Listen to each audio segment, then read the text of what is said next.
ধন্যবাদ অধ্যাপক হাজী মোহাম্মদ সেলিম স্যারকে অত্যন্ত সুন্দরভাবে আজকে সারা বিশ্বে যে লঙ্ঘিত মানবতা, সেই মানবতার চিত্রগুলো ফুটিয়ে তোলার জন্য। মানবাধিকার ফাউন্ডেশন একটি স্বেচ্ছাসেবী সংগঠন। বর্তমানে সারা বিশ্বেই যার সবচাইতে অভাব সেটা হচ্ছে মানবাধিকার প্রতিষ্ঠা। আমরা কেউই আমাদের প্রকৃত মানবাধিকার ফিরে পাচ্ছি না। এই মানবাধিকারকে প্রতিষ্ঠা করার জন্যই বা নির্যাতিত নিপীড়িত মানুষের পাশে দাঁড়ানোর জন্যই আজকে বিএমবিএফ কিশোরগঞ্জ জেলা শাখার কার্যক্রম। আগামী দিনে আমরা আমাদের অবস্থান থেকে যাতে একজন মানুষের অধিকার রক্ষার লক্ষ্যেও যদি আমরা কাজ করতে পারি, তাহলেই আমাদের এই অনুষ্ঠানের বা আমাদের এই সংগঠনের কার্যক্রম সফল হবে বলে আমি বিশ্বাস করি।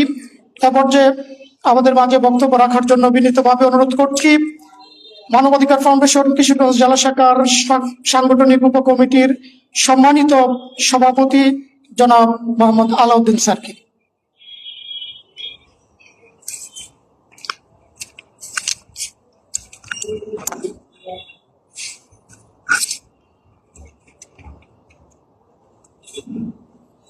বিসমিল্লাহির রহমানির রহিম। মানবাধিকার ফাউন্ডেশন, বাস্তবায়ন ফাউন্ডেশন কিশোরগঞ্জ জেলা শাখার আজকের এই অভিষেক সাংগঠনিক পরিস্থিতি সভার সম্মানিত সভাপতি, মানবাধিকার বাস্তবায়ন ফাউন্ডেশনের কিশোরগঞ্জ জেলা শাখার সভাপতি বিশিষ্ট ব্যাংকার জনাব লুৎফর রহমান সাহেব, মঞ্চে উপবিষ্ট আছেন, যার নিরলস চেষ্টায়, যার একান্ত চেষ্টায় এই কিশোরগঞ্জ জেলা মানবাধিকার বাস্তবায়ন ফাউন্ডেশন গঠিত হয়েছে। আর এর ফলে আমরা আজকে কিন্তু এখানে উপস্থিত হইতে পেরেছি। এই মঞ্চে উপস্থিত আছেন সেই ব্যক্তিত্ব জনাব হাসান সারোয়ার রাজওয়ান সাহেব, এবং তিনি কিশোরগঞ্জ জেলা শাখার সাধারণ সম্পাদক।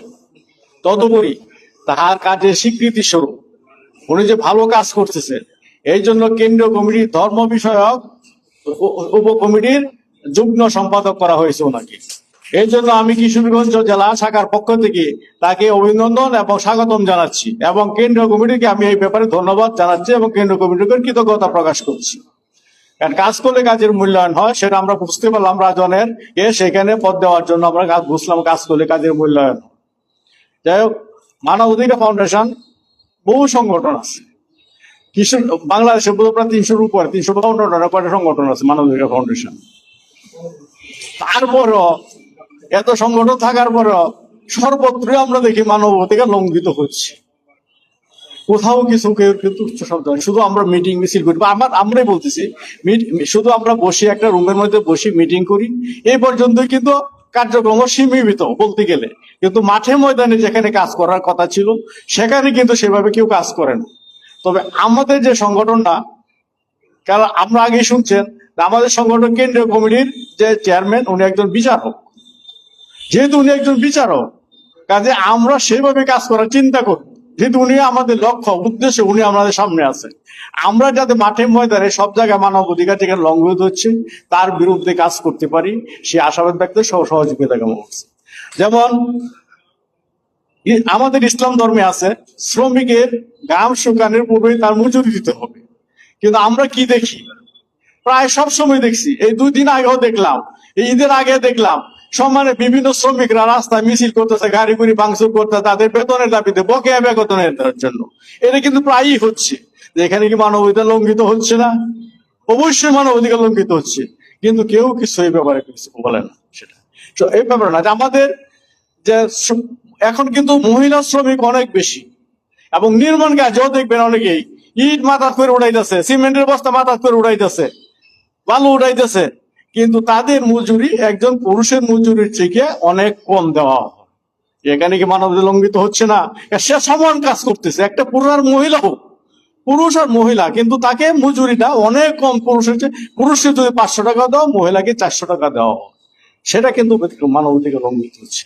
এর প্রতি ক্ষেত্রে বর্তমানে একটা জিনিস ভীষণ দেখা যাচ্ছে যে চোর আখ্যায়িত করিয়া, এইটা আখ্যায়িত করিয়া, সেটা মব সৃষ্টি করিয়া সমানে মানুষকে পিটিয়ে মারতেছে। এটা প্রায়ই দেখা যাচ্ছে। এখন আমরা পত্রিকা দেখা যাবে যে এমন কোনো ঘটনা বা দিন হয়তো আমার বাদ নাই যে ওর দেশে কোথাও এই ঘটনাটা ঘটে নাই।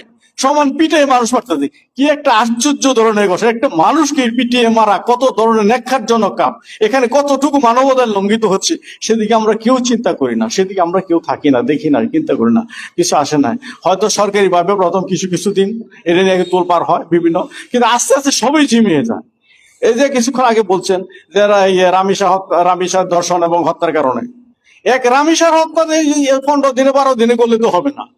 হাজার হাজার হাজার হাজার এরকম নারী ধর্ষণ হচ্ছে, হাজার হাজার শিশু ধর্ষণ হচ্ছে, কিন্তু তাদের বিচার কোথায়? শুধু এক রামিসার বিচার 5 দিনে 10 দিনে করে আমাদেরকে নিদর্শন দেখাইলে তো হবে না। সমস্ত যত দর্শন ঘটতেছে, সমস্ত যত মানুষ ঘটছে, সবগুলি বিচার এরকম দ্রুত ভাবে যাতে সম্পন্ন করা হয়, তাইলে কিন্তু এখান থেকে এগুলি অনেকটা আমরা রেহাই পাবো। সেটা শুধু একজনের বিচার করিয়া দৃষ্টান্ত স্থাপন করলে হবে না। যতগুলি এই সমস্ত বিচার আছে সবগুলি বিচার ব্যবস্থার জন্য বিচার ব্যবস্থাকে অনুরোধ করব তারা যেন এরকম একটা ব্যবস্থা করেন যে এই সমস্ত বিচারগুলি যাতে দ্রুত করা যায় সেইগুলো ব্যবস্থা করার জন্য আমি আজকের আমাদের সংগঠন থেকে আমি দাবি জানাচ্ছি। সাংগঠনিক দিকে বলতে গেলে আমরা অনেক আগায় যাচ্ছি। আমাদের এই সংগঠনটা, আমি তো আগে বলছি, সারওয়াজান রাজনের চেষ্টা আমরা করছি প্রায় 3 বছর যাবত, কিন্তু আমরা বিভিন্ন জায়গাতে কাজ করতেছি, চলতেছি বিভিন্ন জায়গাতে। তবে শেষ আমাদের কাজের জন্যই আমাদের স্বীকৃতি হিসাবে আমাদেরকে প্রথমে 21 সদস্য একটা কমিটি দিল, কেন্দ্রীয় কমিটি, তারপরে দিল আমাদের 31, তারপরে তারা আবার আমাদেরকে 41 সদস্য কমিটিতে আমরা উন্নীত হইতে পারছি সাংগঠনিক কার্যক্রমের কাজে, এবং আমরা কাজ করে যাচ্ছি। আমরা প্রতিটি উপজেলায় এরকম সাংগঠনিক কমিটি গঠন করব, প্রতিটি পৌরসভায় সাংগঠনিক গঠন করব, সব জায়গায়। কারণ কোথায় কি হচ্ছে সব আমার একই ইস্যুতে বসে থাকে সমস্ত খবর কিন্তু নেওয়া সম্ভব না। এখানে আমার উপস্থিত প্রিন্টের সাংবাদিক ভাইয়ের আছে, তাদের কিন্তু এই যে পলাশ সাপ সহ সবাই আছে এখানে কিন্তু তারা কিন্তু প্রত্যেক উপজেলা, এখন তো সাংবাদিকরা কিন্তু ঘরে ঘরে বলতে গেলে ডোর টু ডোর কিন্তু এখন তারা গমন করে। সেটা আমি দেখছি প্রত্যন্ত অঞ্চলে, এবং আমি দেখছি আমার যে বাড়ি কিশোরগঞ্জ, এখান থেকে প্রায় 25 কিলোমিটার ওইখানে বটতলা, ওইখানে কি ঘটতেছে, দিনও কি ঘটলো, সন্ধ্যার পরে আমার কাছে মোবাইলে খবর আইসা পড়ে। এখন কিন্তু কোনো কিছু লুকোচুরির ব্যাপার না, এখন কোনো কিছু লুকোচুরি না, সমস্ত ঘটনা কিন্তু এখন নদদ্দ করে সবার চলে আসে। কাজে এই সমস্ত ঘটনাগুলি ঘটে সেগুলির জন্য প্রকৃত ঘটনাটা যেত সাংবাদিক ভাইয়েরা উপস্থিত আছেন, তারা যাতে প্রকৃত ঘটনাটা, এখানে রহস্যটা কি, এবং এই ঘটনার পিছনে কিছু কারণ থাকে, যে কোনো একটা ঘটনা ঘটে এটা কি হঠাৎ করে ঘটে যায় না, অনেক কিছু, বেশিরভাগ ঘটনার পিছনে কিছু রহস্য থাকে, কিছু থাকে, সেগুলি যাতে উদ্ধার করা যায়, তদন্ত করে উদ্ধার করে সেগুলি যাতে প্রকৃত বিভিন্ন ভাবে প্রিন্ট মিডিয়া এলাকাতে যাতে সঠিকভাবে প্রচার করা যায়, সেই জন্য সাংবাদিকদের প্রতি আমি আহ্বান জানাবো।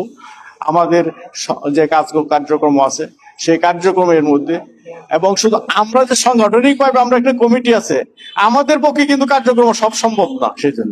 এই জন্য আপামর যারা লোকজন আছে, সর্বস্তরের লোকজন আছে, তাদের কিন্তু সার্বিক সহযোগিতা আমাদের একান্ত প্রয়োজন পড়বে। আমাদের পক্ষে শুধু সব কাজ করা সম্ভব না। যেমন আমাদের একটা সালিসি কমিটি আছে, সালিসি কমিটি আমাদের একটা নির্দিষ্ট 7 জনের একটা সালিসি কমিটি, তারা বসবে দেখবে, কিন্তু সালিস কমিটিটা যদি কাজ করতে যায় তাহলে তাদের কিন্তু যারা যেখানে ঘটনাটা ঘটছে ওই এলাকার লোকজনের সার্বিক সহযোগিতা লাগবে, তাদের সঠিক তথ্য দিতে হবে, সঠিকভাবে সাক্ষী দিতে হবে, তাইলে না আমাদের সালিসি কমিটিরা কাজ করতে পারবে। আর ওইখানে যদি এইগুলি লুকোচুরি করা হয় তাহলে আমাদের সালিসি সঠিকভাবে কাজ করতে পারবে না। তো কাজে সঠিক ঘটনা লিগেল এইড কমিটি আছে, লিগেল এইড কমিটির কাছে কারা আসবে? যারা অসহায়, যারা মামলা খরচ করতে পারে না তারা। কিন্তু এইখানেও দেখা যায় অনেকে এই যে অসহায় লোকজনকে অনেকে মামলা করতে আসে, অনেক দালালদের খপ্পরে পড়ে যায়। উমুকের কাছে যাও, তুমুকের কাছে, অনেক দালালদের খপ্পরে পড়ে যায়, কিন্তু এটা অনেকেই পড়ে যায়, কিন্তু অনেক পড়তেছে। এইভাবে তারা সর্বশান্ত হচ্ছে, টাকা পয়সা খরচ করছে এবং সঠিক বিচারও পাচ্ছে না। তাই এই সমস্ত দালালদেরা যাতে এইগুলির ব্যাপারে না করতে পারে সেগুলি আমরা সচেতন থাকবো, সেগুলি আপনাদের সহযোগিতা। লিগেল এইড কমিটি এই ইতিমধ্যে অনেক কাজ করেছেন, অনেক কিছু করেছেন, এবং আমরা আশা করি এগুলি সাংগঠনিকভাবে আমরা অনেক আগায় যাচ্ছি। তবে সেই জন্যই আমাদের শুধু এই দেশের যত জায়গাতেই আছে, যেমন যত জায়গাতেই এগুলি মানবাধিকার লঙ্ঘিত হচ্ছে, সব জায়গায় আমাদের বলছি আগে, সব জায়গায় আমাদের পক্ষে হয়তো যাওয়া সম্ভব না, আমাদের কমিটির পক্ষে। যেখানে অন্যরাও উপস্থিত আছেন, শুধু সেই যে আমাদের গণি স্যার, অনেক আগের থেকে উনি বিভিন্ন মানবিক সংগঠনের সাথে জড়িত, উনি অনেক আগের থেকে অনেক সংগঠনের সাথে জড়িত। এই সমস্ত উনি সনাকের সভাপতি ছিলেন, সনাকের সাথে জড়িত, আরো অনেক কমিটির সাথে জড়িত। উনিও যারা উনিও যাতে আমাদেরকে সার্বিকভাবে সহযোগী করে, ওনাকে আমি জানবো। আমাদের মাঝে ইতিমধ্যে উপস্থিত হয়েছেন আর এক শিক্ষাবিদ প্রফেসর ইসমাইল সাহেব, আমার গণি স্যারের এই আত্মীয় ইসমাইল সাহেব উপস্থিত হয়েছেন। তাকে আমি ধন্যবাদ জানাচ্ছি এখানে উপস্থিত হওয়ার জন্য।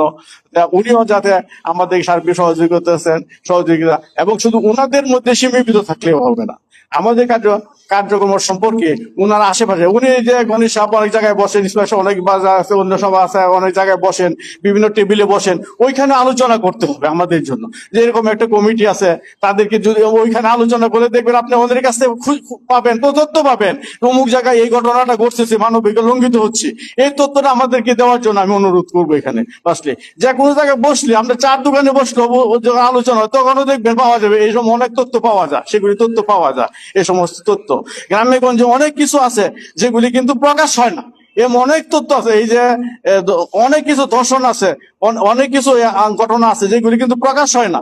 এমনও দেখা গেছে যে 5 মাস 6 মাস প্রেগনেন্ট যখন হয়েছে, তার যখন শারীরিক অবস্থা পরিবর্তন হয়েছে, তখন জিনিসটা প্রকাশ হয়। এরকম অনেক কিছু ঘটনা ঘটতেছে। তখন করে কি, একজনের সাথে আরেকজন হয়তো জোর করে বিয়ার ব্যবস্থা করে দেয়, কিন্তু এতে তো সমাধান হইল না, এটা তো সমাধান হইল না সেটা। এবং এগুলি টিকেও না, বিয়ার সাথে এগুলি টিকেও না। সেই জন্য কাজে এগুলি সঠিকভাবে যাতে আমরা সঠিক তথ্য পাইতে পারি, সেই জন্য সকলে যাতে আমাদেরকে সঠিক তথ্য দেন, এই সকলের প্রতি আহ্বান জানাচ্ছি। এবং আজকের যারা এই পরিশ্রম করছেন এবং এই সকলকে ধন্যবাদ জানাচ্ছি। এবং আমাদের অতিথিবৃন্দ নিশ্চয়ই হয়তো ব্যস্ত আছেন, যেমন ডিসি সাহেব একটা, এবং সংসদ সদস্য মহোদয় একটা কাজে ব্যস্ত আছেন। এরকম সবাই কিন্তু বিভিন্ন কাজে দায়িত্বে আছেন, যে কারণে কিন্তু তারা আসতে পারেন নাই। তারা ইচ্ছা করে আসেন নাই এমন কোনো কথা না, কিন্তু প্রত্যেকেই কিন্তু এখন সরকারি দায়িত্বে ব্যস্ত আছেন, এই জন্য কিন্তু তারা আসতে পারেন নাই। কিন্তু তারা না আসলে তারা আমাদেরকে সহযোগিতা করছেন। তারপর আরেকটা জিনিস আমি বলতেছি, আমাদের কেন্দ্রীয় কমিটির চেয়ারম্যান সাহেব এবং মহাসচিব সাহেব এখানে উপস্থিত থাকার কথা ছিল, তাদেরকে আমরা আমন্ত্রণ জানিয়েছিলাম, কিন্তু তারা দুইজনে অসুস্থ থাকার কারণে তারা এখানে আসতে পারেন নাই। তাদেরকে আমাদের অনুষ্ঠান চালিয়ে যাওয়ার জন্য তারা আমাদেরকে অনুমতি দিয়েছেন, এবং যারা উপস্থিত হয়েছেন তাদেরকে শুভেচ্ছা জানিয়েছেন তারা। এবং অদূর ভবিষ্যতে তারা যদি সুযোগ সুবিধা পায়, তাহলে আমাদের কিশোরগঞ্জে ওনারা আসবেন বলে কথা দিয়েছেন। এই জন্য তারা অসুস্থতার জন্য তারা আসতে পারেন নাই, কিন্তু তারা আমাদেরকে সার্বিক দিক নির্দেশনা দিয়েছেন, সার্বিক সহযোগিতা কেন্দ্রীয় কমিটি। এই জন্য আমি কেন্দ্রীয় কমিটি যারা আছেন তাদেরকে আমি ধন্যবাদ জানাচ্ছি, কিন্তু তাদের প্রতি কৃতজ্ঞতা জানাচ্ছি। আমার বক্তব্য আর বলছি না, আমি শুধু সকলের সহযোগিতা চাচ্ছি আমাদের সাংগঠনিক ব্যাপারে, সর্বব্যাপারে। যার যেখানে যে অবস্থায় আছেন, সব জায়গায় কিন্তু সবের সম্ভব না, ওগুলো সব জায়গায় যাওয়া সম্ভব না। যার যে অবস্থান আছে, প্রত্যেকের অবস্থান থেকে, কেউ শিক্ষকতা করি, কেউ আপনার সরকারি চাকরি করি, কেউ রাজনীতি করি, কেউ সাংবাদিকতা করি, যার যে অবস্থান থাকে, যেখানে যে খবরটা পাওয়া যায় সেটা আমাদেরকে দিলে আমরা চেষ্টা করব এইগুলি নিরসন করার জন্য। বিশেষ করে আমাদের যে সাধারণ সম্পাদক হাসান সারোয়ার, সে দেখবেন ব্যাগ নিয়ে সারা দিন ঘুরতেছে এই সমস্ত কাজে, দিন রাত নাই। এমনকি সে রাত্রে 12টা 1টার সময় রেল স্টেশনে একলা ঘুরে, রেল লাইন দিয়ে একলা ঘুরে, এমন অবস্থা। সে এরকম ভাবে কাজ করতেছে আমাদের, সেই জন্য তাকে আবার আমি ধন্যবাদ জানাচ্ছি। তার জন্য আমি পরিশেষ সকলে সুস্বাস্থ্য দীর্ঘায়ু কামনা করি। আমার বক্তব্য শেষ করছি, সকলের সার্বিক সহযোগিতা কামনা করছি। আজকে অনুষ্ঠান সফল হোক, সার্থক হোক। আসসালামু আলাইকুম ওয়া রাহমাতুল্লাহি ওয়া বারাকাতুহু।